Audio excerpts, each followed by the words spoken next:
নমস্কাৰ ছাত্ৰ ছাত্ৰীসকল সো মই আজি তোমালোকক এটা নতুন পাঠ পঢ়াবলৈ গৈ আছো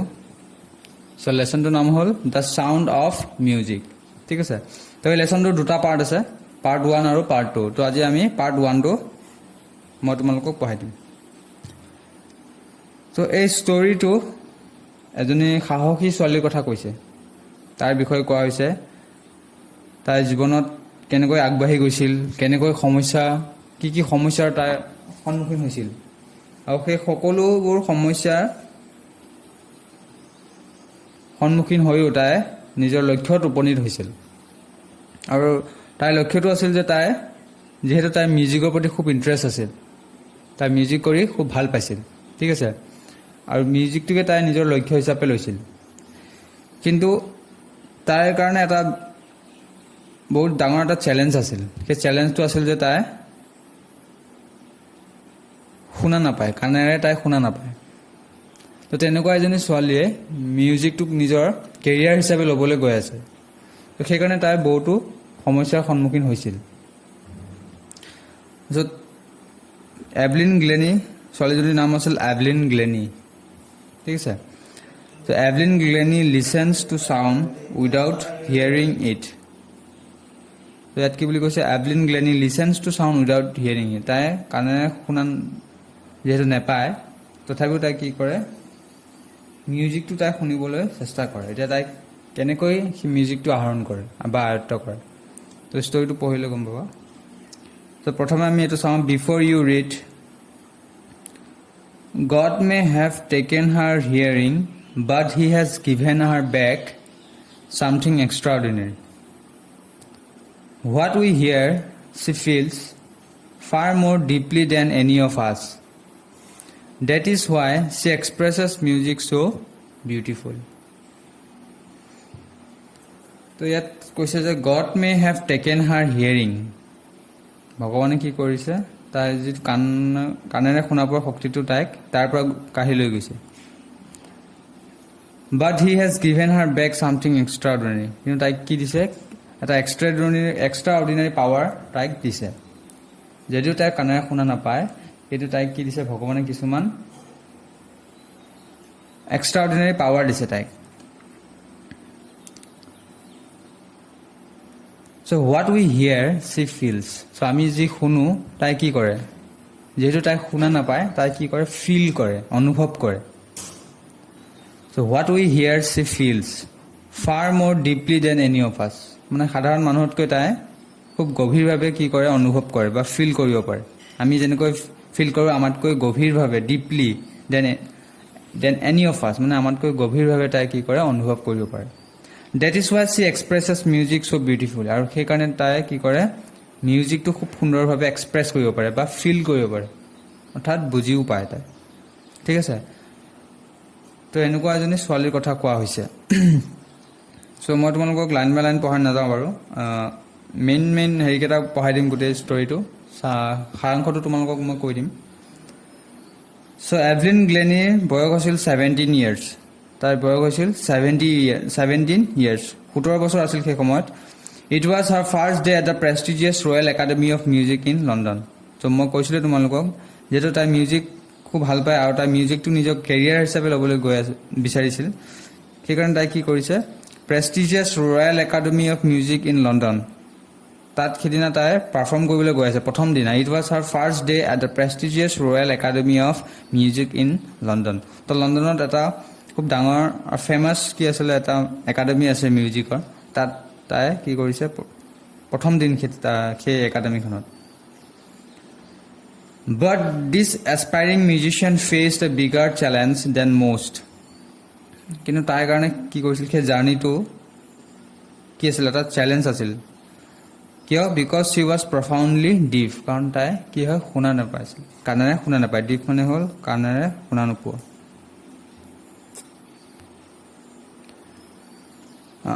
এভলিন গ্লেনিছ মাদাৰ এভলিন গ্লেনিৰ মাকৰ নাম আছিল ইছাবেল গ্লেনি মনত ৰাখিবা নামটো ইছাবেল গ্লেনি হ'ল এভলিন গ্লেনিছ মাদাৰ মানে তাৰ মাকৰ নাম হ'ল Isabel গ্লেনি So her mother remembers noticing something was wrong when the 8-year-old Evelyn was waiting to play the piano. So মাকে প্ৰথমে কেতিয়া গম পাইছিল যে এভলিনে কানেৰে শুনা নাপায় যেতিয়া এভলিন কি আছিল 8 years old অৰ্থাৎ 8 বছৰ হৈছিল এভলিনৰ যেতিয়া 8 বছৰ হৈছিল তেতিয়া মাকে গম পাইছিল যে এভলিনে কানেৰে শুনা নাপায় যে কেনেকৈ গম পালে সেই কথাটো সো এদিন এভলিনে পাৰফৰ্ম কৰিবলৈ গৈ আছিল ঠিক আছে পাৰফৰ্ম কৰিবলৈ গৈ আছিল তেতিয়া সেই অনুষ্ঠানত এভলিনক মতা হৈছিল তেওঁৰ নামটো কৈ পেলাই মাতি আছিল so they called her name Evelyn was waiting to play the piano ta piano Evelyn was waiting to play the piano they called her name and she did not move I suddenly realized she hadn't heard says Isabel Clenny অর্থাৎ piano বজাবৰ কাৰণে কি হৈছে এভলিনক মাতি আছিল এখন অনুষ্ঠানত এভলিনৰ নাম লৈ যেহেতু মাতি আছিল কিন্তু এভলিনে কি কৰিছিল উঠি যোৱা নাছিল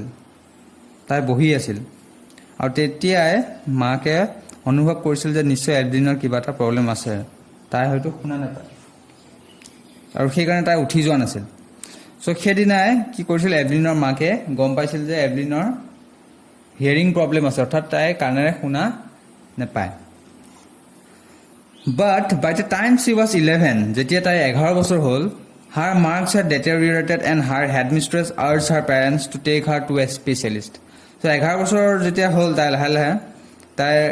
প্ৰব্লেমটো বাঢ়িবলৈ ধৰিলে। তাই আৰু বেছিকৈ শুনা নোপোৱা হৈ গৈছে। আৰু তেনেকৈ তেওঁৰ এভলিনৰ যি হেডমিষ্ট্ৰেছ আছে তাই গম পালে কথাবোৰ আৰু এভলিনৰ পেৰেণ্টছৰ কথাত মাক আৰু দেউতাকক মাতি কলে যে এভলিনক আপোনালোকে এজন স্পেচিয়েলিষ্ট বা ডক্টৰৰ ওচৰলৈ লৈ যাওক কাৰণ তাই কি হয় কাণেৰে শুনা নাপাইছে It was then discovered that her hearing was severely impaired as a result of gradual nerve damage. তো তাই কাণে শুনা নোপোৱা কাৰণটো আছিল যে তাই যিবোৰ নাৰ্ভ আছিল কাণৰ গোটেইবোৰ কি হৈছিল খুব বেয়াকৈ ডেমেজ হৈ গৈছিল যাৰ ফলত এভলিনে তাৰ শুনা শক্তিটো হেৰুৱাইছিল ঠিক আছে So they were advised that she should be fitted with hearing aids. তোমালোকে মন কৰিবাচোন যিসকল বা যিবোৰ ল'ৰা-ছোৱালী বা মানুহে কি কৰে কাণেৰে শুনা নাপায় তেওঁলোকক এটা হিয়াৰিং এইডছ লগাই দিয়া হয় যেনেকৈ আমাৰ ব্লুটুথ হেডফোন তোমালোকে দেখিছা সৰু সৰু আজিকালি যে ওলাইছে কাণত লগাই সো তেনেকুৱা তেনেকুৱাই এটা হিয়াৰিং ডিভাইচ তেওঁলোকৰ কাণত লগাই দিয়া হয় আৰু সেই ডিভাইচৰ সৈতে তেওঁলোকে শুনা পায় আৰু যেতিয়া এভলিনক স্পেচিয়েলিষ্টৰ ওচৰলৈ লৈ গৈছিল তেওঁলোকে এডভাইচ দিছিল তেওঁলোকৰ মাক দেউতাকক এভলিনৰ মাক দেউতাকক যে আপোনালোকে এভলিনক এটা হিয়াৰিং এইডছ লগাই দিয়ক আৰু তাইক send to a school for the deaf কাণেৰে শুনা নোপোৱা কিছুমান স্কুল আছে নহয় ল'ৰা-ছোৱালী তেনেকুৱা ল'ৰা-ছোৱালীৰ কাৰণে সেই স্কুলত তেওঁক এডমিট কৰাই দিয়ক যেহেতু তাই কাণেৰে শুনা নাপায় অৰ্থাৎ ফিজিকেল হেণ্ডিকেপ হৈছে তাই যে ফিজিকেল হেণ্ডিকেপৰ ল'ৰা-ছোৱালীবোৰ স্কুলত বেলেগ হয় তো তেনেকুৱা এখন স্কুলত এভলিনক দিবলৈ এডভাইচ কৰিছিল তো এবাৰ Evelyn was not going to give up তো যেহেতু এভলিন এজনী সাহসী ছোৱালী আছিল তাই সোনকালে গিভ আপ নকৰে কেতিয়া হাৰ নামানে তাই So she was determined to lead a normal life and pursue her interest in music. আৰু তাই এখন সাধাৰণ কি নৰ্মেল লাইফ তাই কটাবলৈ বিচাৰিছিল তাই মানে এটা নৰ্মেল লাইফ বিচাৰিছিল and pursue her interest in music যেহেতু তাই মিউজিক খুব ভাল পাইছিল আৰু তাই মিউজিকটো প্ৰতি তাই ইণ্টাৰেষ্ট আছিল সেইকাৰণে তাই কি কৰিছিল মিউজিকটো নিজৰ কেৰিয়াৰ হিচাপে তাই ল'বলৈ খুব ইচ্ছা কৰিছিল ঠিক আছে তো যেতিয়া মিউজিক এভলিনে ক'লে যে তাই মিউজিক ভাল পায় আৰু মিউজিক কৰিবলৈ খোজে তাই তেতিয়া মষ্ট অফ দি টিচাৰ্ছ ডিছকাৰেজড হাৰ তাৰ শিক্ষকসকলে কি কৰে তাইক ডিছকাৰেজ কৰে বা ডিমটিভেটেড কৰে তাইক কৰে যে তুমি কাণেৰে শুনা নোপোৱা তুমি কি মিউজিক কৰিবা হয় নে নহয় তো মিউজিকটো কৰিব হ'লে কি হয় প্ৰথম ফাৰ্ষ্ট কথা শুনা পাব লাগিব আমি শুনিব লাগিব তেতিয়াহে আমি মিউজিকটো কৰিব পাৰিম তো যিহেতু এভলিনৰ সেইটো এটা ডাঙৰ প্ৰব্লেম আছিল যে তাই কাণেৰে শুনা নাপায় সেইকাৰণে কি কৰিছিল মষ্ট অফ দি টিচাৰ্ছ তাৰ প্ৰায়বোৰ শিক্ষকে এভলিনৰ শিক্ষকে কি কৰিছিল তাইক ডিমটিভেটেড কৰিছিল যে তুমি নোৱাৰিবা তুমি শুনা নোপোৱা তেনেকৈ কিছুমান নিগেটিভ কথা কৈছিল কিন্তু তাৰ মাজত এজন আছিল পাৰকাছনিষ্ট ৰন ফৰ্বছ পাৰকাছনিষ্ট মানে তোমালোকে দিয়া হৈছে a person who plays tabla drum এইবোৰ ড্ৰাম তবলা এইবোৰ বজায় সেই ব্যক্তিজনকে পাৰকাছনিষ্ট বুলি কোৱা হয় তো তেনেকুৱা এজন পাৰ্কাছনিষ্ট আছিল ৰন ফৰ্বছ, নামটো আছিল ৰন ফৰ্বছ, এইটো মনত ৰাখিবা, ৰন ফৰ্বছ। তো ৰন ফৰ্বছ স্পটেড হাৰ পটেঞ্চিয়েল। তো তাই কি সেই মানুহজনে কি কৰিছিল, ৰন ফৰ্বছে এভলিনৰ যিটো টেলেণ্ট আছিল সেইটো তেওঁ দেখিছিল আৰু বুজি পাইছিল, আৰু তেতিয়াই কি কৰিছিল, তেওঁ এভলিনক সহায় কৰিছিল। তাৰপিছত তেতিয়া ৰন ফৰ্বছে কি কৰিছিল, তেওঁ এভলিনৰ ওচৰত দুটা ড্ৰাম বজাই দিছিল আৰু বজাই পেলাই কৈছিল যে তুমি কাণেৰে শুনিবলৈ চেষ্টা নকৰিবা, যিহেতু তুমি শুনা নোপোৱা, তুমি কাণেৰে শুনিবলৈ চেষ্টা নকৰিবা, তুমি কি কৰা, তাক অনুভৱ কৰিবলৈ চেষ্টা কৰা।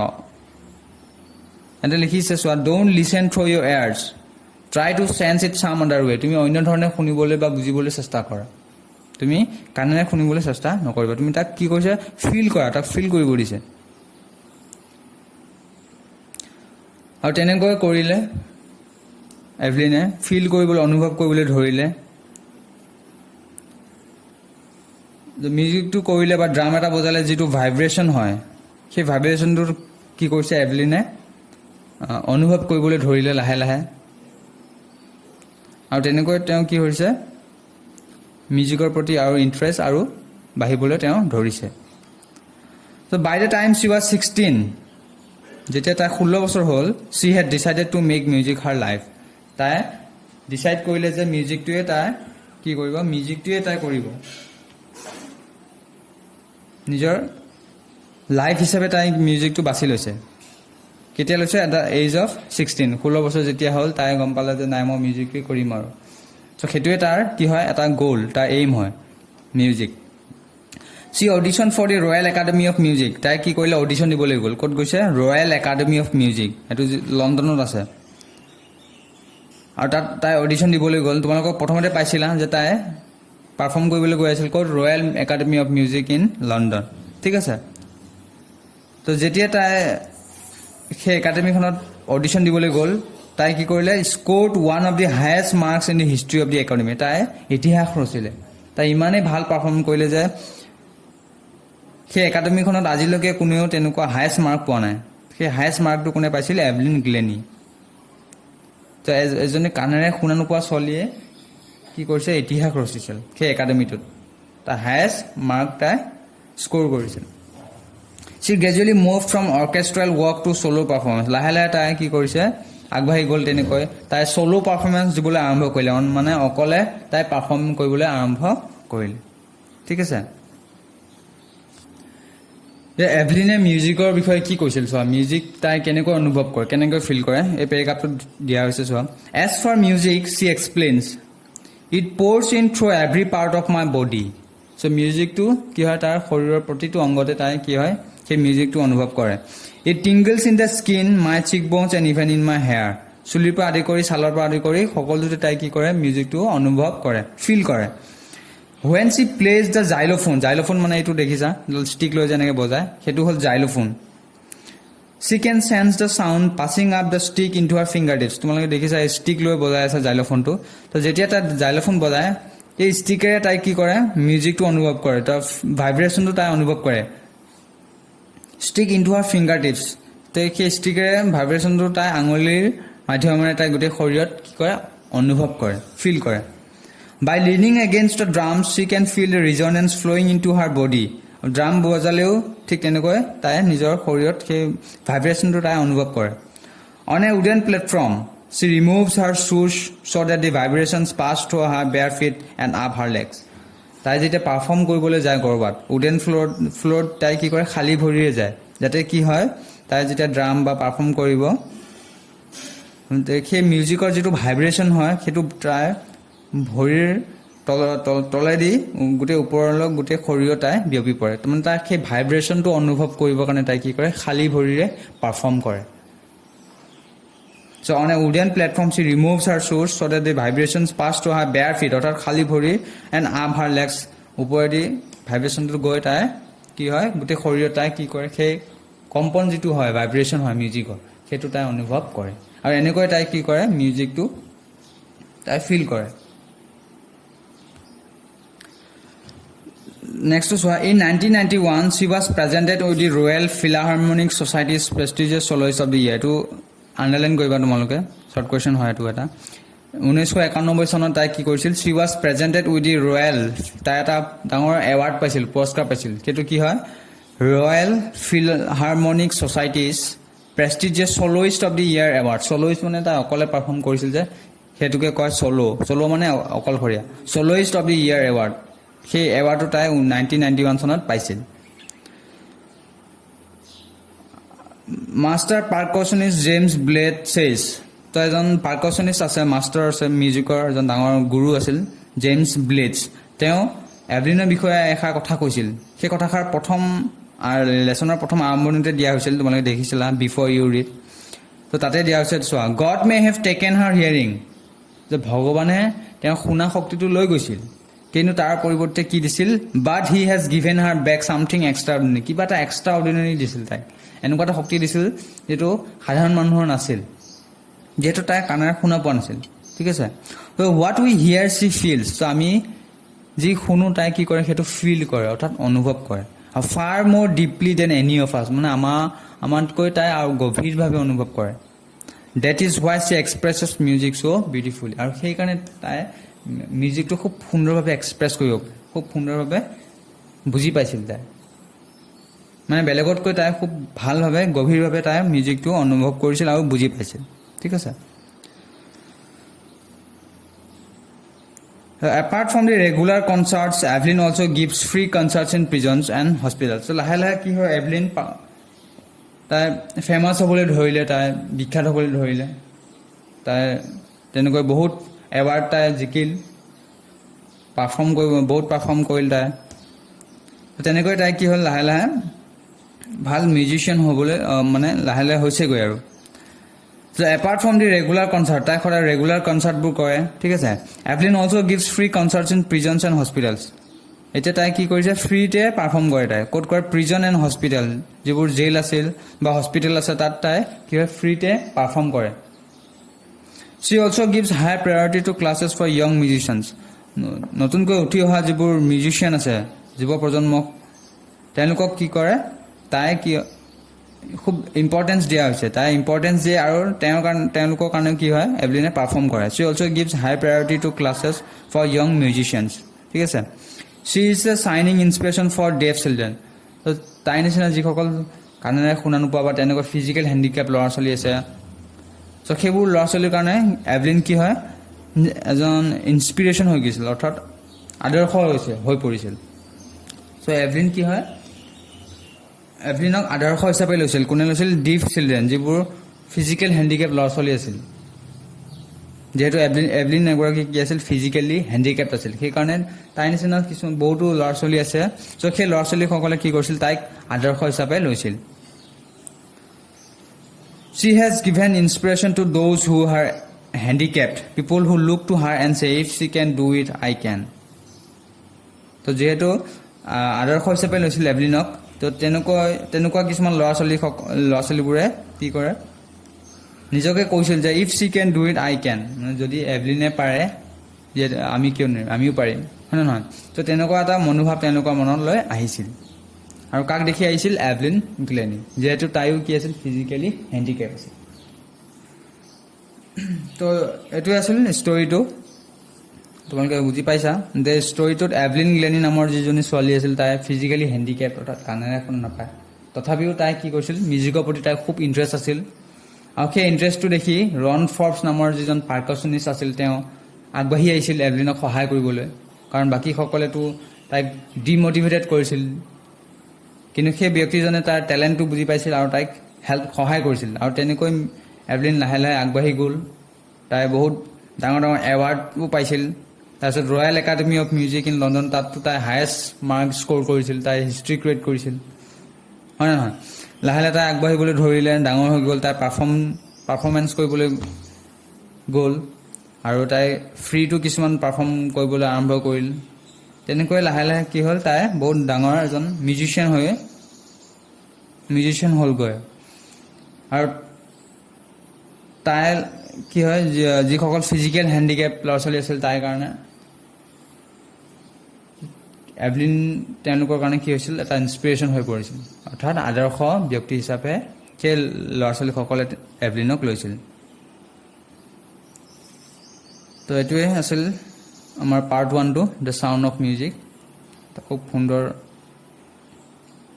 লেসন হয় এইটো তোমালোকে ভিডিওটো চাবা আৰু তোমালোকে পঢ়িবলৈ চেষ্টা কৰিবা গতে মই লাইন বাই লাইন পঢ়াই দিয়া নাই বাৰু তোমালোকক মেইন টপিক এটা কৈ দিছো তোমালোকক সামাৰাইজ কৰিবলৈ মই কৈছো তো মই যিখিনি কৈছো সেইখিনি ইম্পৰ্টেন্ট হয় আৰু যিসমূহ আন্ডাৰলাইন কৰিবলৈ কৈছো তোমালোকে আন্ডাৰলাইন কৰিবা তাৰ পৰা কোৱেশ্চন আহিব ঠিক আছে তো চাবা তোমালোকে ভিডিওটো আৰু যদি কিবা বুজি নোপোৱা থাকে মোক সুধিবা নমস্কাৰ